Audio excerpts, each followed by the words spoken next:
Le Point Bourse vous est présenté par Bourse Direct.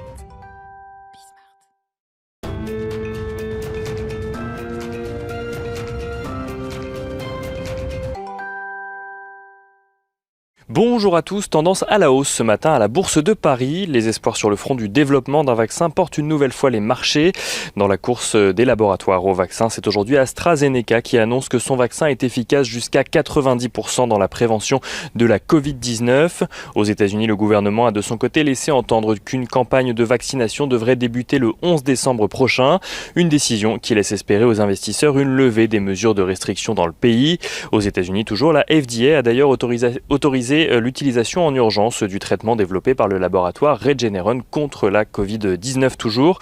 En France, les investisseurs s'attendent eux aussi à un allègement des mesures de restriction alors qu'Emmanuel Macron doit prendre la parole demain mardi à 20h.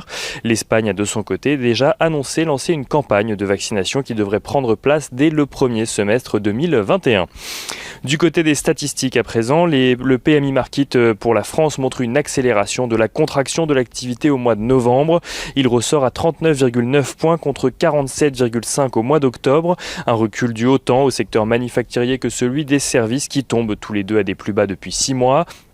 À noter que la BCE estime de son côté, par la voix de son chef économiste Philippe Lane, que l'impact des mesures de restriction en Europe devrait être moins important qu'au premier confinement.